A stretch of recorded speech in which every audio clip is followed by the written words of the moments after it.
That'd be cool. Hey, Sam, thanks for coming on here. Good time. Hey, just wanted to know about the format for the game, how the rosters might be split, how vanilla might you be? Will you blitz it and all that kind of stuff? How will it look? We are going to split the teams. One offense, they will be with the two defense and some others. And then the red team would be the offense, white team will be the defense. No, that's wrong. The red team's going to be the one defense and the two offense, and the white's going to be the one offense and the two defense. And basically, we're going to have a running clock. We'll kick off. We won't go live on special teams, but we'll kick off, do everything punt necessary. We'll have a running clock until the 2-minute point of the half and at the end of the game. And then the clock will just go to normal. We anticipate somewhere around 55 plays, 50 to 55 plays on both sides of the ball, not counting special teams, and around a 2-hour spring. But I don't know how we're going to continue to get better if we don't go good on good. So we're going to go ones versus ones. Okay. And then you wanted to come into the spring and be a more physical run team. Do you think you're getting to that point? And how would you evaluate the gains you've made? I do. I think we've made nice strides in the run game, and part of that's the backs are playing better. Rocket Sanders is a nice addition for us. Has done a nice job. Our line's much bigger. Understands our offense much better. So we have made some physical strides on the offensive line and in the running game. A lot of that has to do with the wide receivers blocking as well. Trey.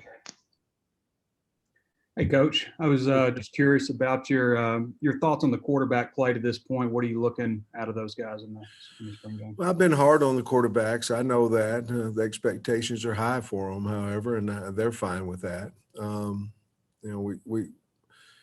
don't know how you really rate a quarterback, Trey, that when you're in a run and throw offense with the quarterback, he's another running back for you.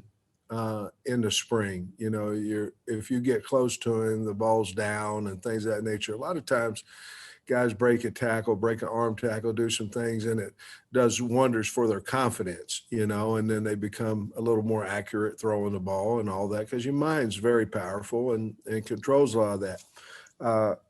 Over the last 4 practices, I felt like KJ's accuracy has been much better. Part of that is the protection's been better. Part of it's the route's been running better.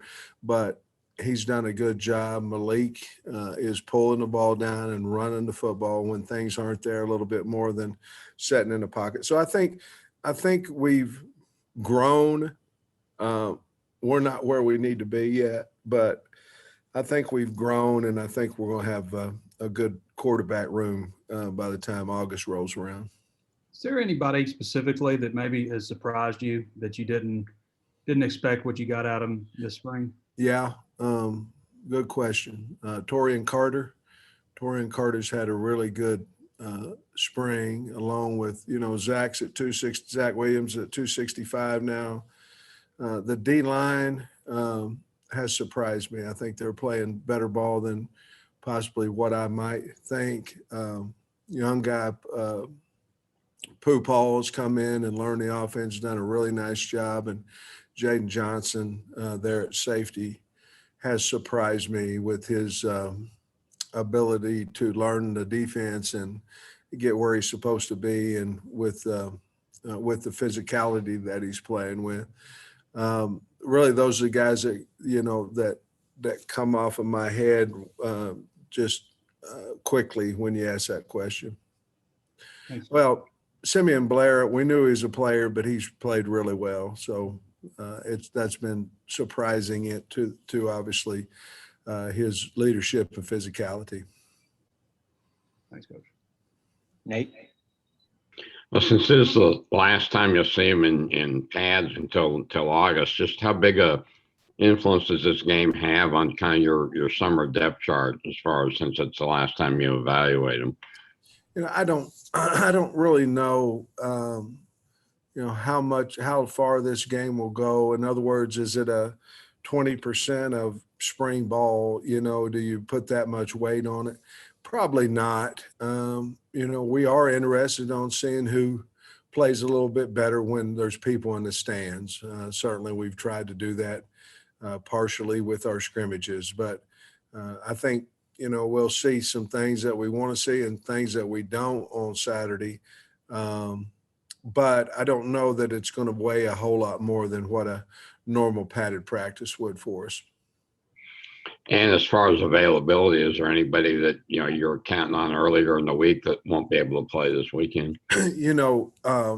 There's some guys that we're not quite sure. I don't know if Dalton Wagner's going to be healthy enough to play. He's starting at right tackle for us. I don't know if he'll be healthy enough. Tykees Crawford is another one there on the O-line that won't be able to play. Kyrie Johnson's got an ankle that possibly won't. Tyson Morris won't be able to play. Hayden Henry, we're going to hold him just like we have in every scrimmage that we've had. And then probably up in the air still is Jashad Stewart and Isaiah Nichols. I don't know that they'll play. If they do, it won't be any significant amount of reps. And by the way, that's a good time to ask about injuries in the spring, because in the fall, the answer will be crickets. Thanks. Dudley. Obviously, if things go right, the NCAA Council is going to approve recruiting on campus to get started back up. How exciting and how important is that going to be if that is the case? Very important. If you really look, it's very exciting. You look at last year and these guys making college decisions and never had an opportunity to step foot on campus for the most part is, if you really think about it, it's kind of crazy. But it was what it was. And I thought the NCAA did a nice job with allowing kids to, come on their own and see some, at least see the area, the downtown, things of that nature. Dormitories, whatever it might be. But, I love the setup of how the NCAA has, your 5 officials and things of that nature. These kids deserve, they've earned the scholarships. They deserve the right to go visit as many schools as they are interested in. And at the end of the day, be able to make an educated decision on where they want to spend their time. So very excited about it. We know June's going to be crazy. But if you really look back on it, Dudley, every June's crazy, so there might be a few more. Your days are still, I think, June 1 through June, how many days? 30. It'll be a little less than that, the 27th or whatever it may be. Days will be the same, there'll just be more people. You're also going to get to have camps and stuff? Sir? Get to have camps and stuff? As of right now, I don't know if they're voting on that today and tomorrow, but from what we understand, if everything passes that's going that direction, then basically our June will get back to the old calendar. Thanks. Ralph.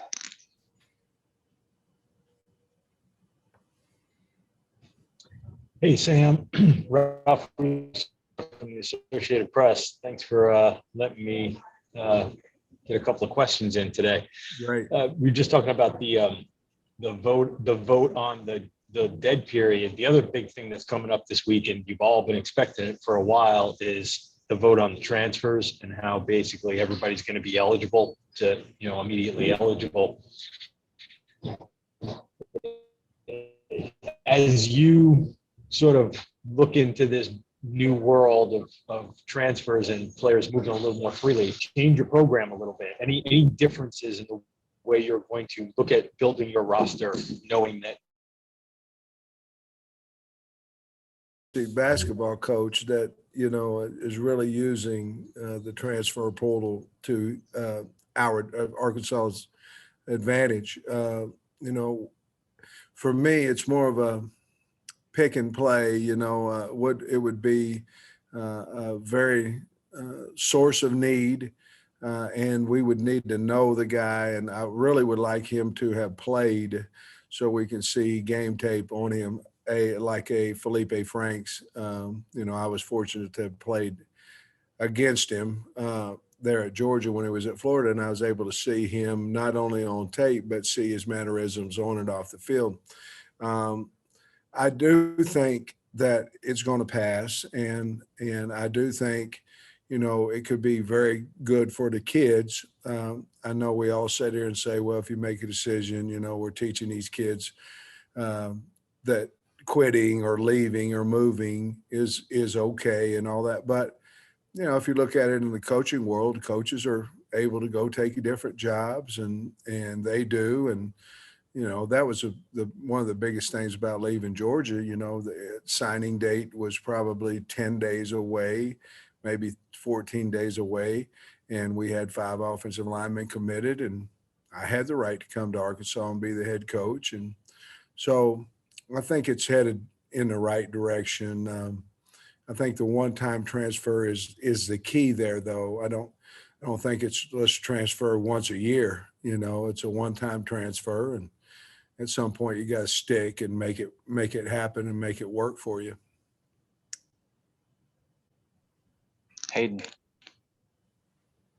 Hey, Coach, kind of staying on those same lines, obviously a lot of, with us down here in Little Rock, a lot of talk about the House Bill 1671 that's been talked about, the image, name, and likeness. Just your thoughts on that. And I know Hunter's come down and kind of described this in support of this. And just we've heard your thoughts before, but just sort of over the developments over the last few days. Well, a long time ago, you couldn't, somebody bought you a meal and you were NCAA. Well, it's going to still be that way a little bit on name, image, and likeness. But, before, you can be a regular student on campus and invent something, and you can get all the money and the accolades and everything from it. If you're an NCAA football player and you did that in the past, you get zero. So I think basically it's going to give our kids now. It's going to be up to the integrity of coaches, I think, and the integrity of coaching staffs on what they're telling these kids. Not everybody's going to get a car dealership promotion and get the money from it. So I think it's going to be a big integrity question of the coaches in the NCAA, and we've got 5 coaches, so I don't see that being a big problem. But the kids, if they can get money off of their name, image, and likeness, I'm certainly all for that. Thank you, sir. Clay. Coach Pittman, just kind of big picture, when you were hired, one of the things that you really emphasized was the toughness of your team and how you wanted to grow that. And we saw evidence of that last season. I'm just curious to where y'all are and where you thought you'd be, and maybe some individuals that you say, these are tough suckers on my team. All right, I'm going to get to that. Let me add to that last question. Any monies from name, image, and likeness is not going to come through the university. That's going to come from outside sources. So it's not like the university has to raise money for name, image, and likeness. That's coming from outside the university. I want to make that clear. Yeah, I think you guys have been to a lot of practices. I would hope that you would think they are physical and fast and demanding and things of that nature. What a tough football team would be like. Let me say this: we don't have guys fall down on the ground and they stay down there for 5 or 6 hours.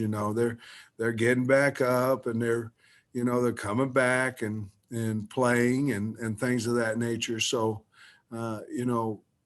there were times here when we've had a lot of people on the sidelines that you question, or toughness. We don't have that anymore, and I'm very proud of that. Tough guys. We have so many that I'd really rather not single them out, but I think we're tough in the O-line. I think we're tough in the secondary. You know what? I think we're pretty tough. I don't know if we're tough at quarterback or not. We haven't hit them all spring, but the rest of places, I don't know how tough our punters are either, but the rest of them pretty tough. Thanks. Nikki. Yeah, Coach, I've noticed a lot of, rotation between Hayden Henry, Grant Morgan, and Bumper Pool. How much of that is like there's a true competition there going on for a starting job versus you wanting, I guess, Hayden Henry to be able to play multiple positions and stuff? No, it's a true competition. I don't know if we rolled out there for starters, Nikki, today. I'm not for sure which one of those two would be. And so they're having a healthy, good competition.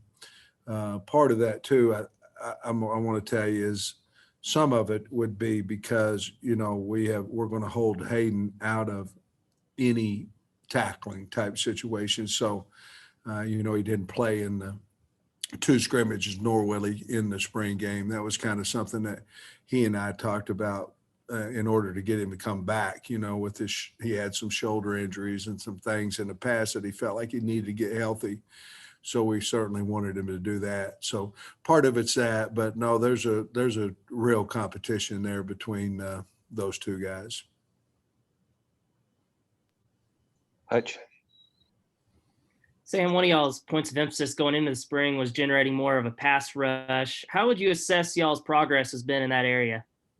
I love Coach Ashley. He's really done a nice job with these guys. I mean, you can talk to them about it, and I'm sure they'll tell you the same thing. We have gotten bigger. We've got a good strength and conditioning coach and coaches in there, but we've gotten better. We can actually get some rush in the 3-down line. Certainly, we're playing a little bit more 4-down line now than what we did last year, but I think we're going to be able to get to the quarterback without bringing linebackers. Certainly hope so. And, we still have some scholarships that we can push forward. So if there's some guys out there that can help us in generating a pass rush, that'd be the first place that we went to. Otis. Yeah, Sam, that was my question. I know you have some more scholarships for the class of 2021. That was my question, but you mentioned defensive line, pass rush guys, but is there another position that you might be interested in as well as that? Probably not. Well, we might take a tight end, but I'd like to be able to get in 12 personnel, 2 tight ends on the field at the same time. But the bottom line is whomever we took, it would have to be a D lineman or somebody with the ball in his hand. I don't think we'd take an offensive lineman in the portal right now. Okay. Thanks, Coach. Scotty. Hey, Coach, you mentioned Jashad Stewart, I think after the second scrimmage a couple weekends ago. Could you expand on what you saw from him this spring, what he does well and how he might help you guys in the fall? He plays extremely hard. He's gotten bigger. He's still, we'd like for him to get, maybe another 10 to 12 pounds on. He's at 240 right now, 238, somewhere in there. I'd like to get him around 250. He plays with a tremendous amount of energy, chases the ball, and you're going to get him every snap. I mean, you're going to get whatever he's got in there. That's what you're going to get every snap. And I don't believe you have to be a senior to lead. I think you got to beat somebody out and then you become a leader. And that's what he's done. He beat some, he's moved up the depth chart, and he's made guys that are ahead of him and behind him play harder. And the bottom line is he just is relentless with his effort, and he's going to make a lot of plays. Just not the biggest, not all those things, but he is one hard working, hard playing guy. And it's unfortunate I don't know that we'll be able to see him on Saturday. And then just on the offensive line, was there a guy that maybe made a push that maybe was a pleasant surprise? Henderson will probably start for us on Saturday. I don't know that that would be the case if Dalton wasn't beat up a little, if Wags wasn't beat up a little bit. But I like the progression that Henderson and St. John have made. You know, the other guy, Ty Clary's had a good, nice spring too, but I'm talking about the younger guys where St. John, Henderson, and then I think Jones has improved quite a little bit. Luke has this offseason as well. Got time for a few more. Bob? Yeah, Sam, I saw one of your former guys up here, Bray Cook, got the head coaching job at P-Riz. Just sounds like he's on the track of a young Sam Pittman. Just wondering what you think about Bray getting that job. Well, I hope he's on better track than I am or I was, but I'm really proud of him, proud for that he was able to get the head coaching job. I think he'll do an outstanding job. He's had several different employments, since he's been out of college. I certainly called a lot of different people for him when he was trying to interview for different jobs. So I'm proud of him. He'll do well. He knows how to treat people. He knows how to motivate. And he knows football. So he'll do a really nice job. Okay, thanks. Tom? It might be hard to tell if you're getting better in special teams when you're just going against yourself. But do you feel like you've made improvement, and who might be starters at different punter, kicker, returner? We have improved. We work on it a lot. I can tell you that. We've worked a tremendous amount on it. We needed to. We needed to get better. Our kids give great effort on special teams, so I know we will. As far as the kicker, really don't have any idea who would be the starter coming into the fall. Punter would be the same. Returners would be the same. And I'm going to catch a little flack because they're going to say, well, you should know. Well, you know when you know. And whenever someone's definitely better than somebody else, well, then that's when I'll say that's who should be the guy. It's not like we're working nobody at any of those spots. We're working 3 guys at least at each one of those spots. And once we figure out who the best we have back there is whenever we'll roll them out there first. And my last question, I haven't looked forward to see what the weather looks like Saturday, but just what do you anticipate from a crowd situation? You didn't even have a spring game last year. So I think opening up the scrimmages probably has gotten a lot of fans interested in your football program. I hope so. I'm going to guess around 15,000 probably, hopefully, that will be here. And the weather's going to be just about perfect for football. From what I understand, it's going to be about 55 or 57, 58, somewhere in that area.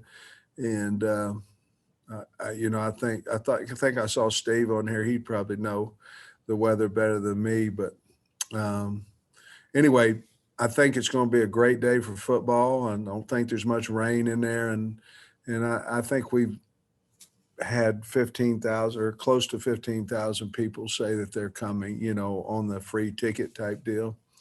And so we're looking forward to having that many and plus some more if we can. Clay? Coach, you're an Oakland Park guy. So I want you to handicap your team.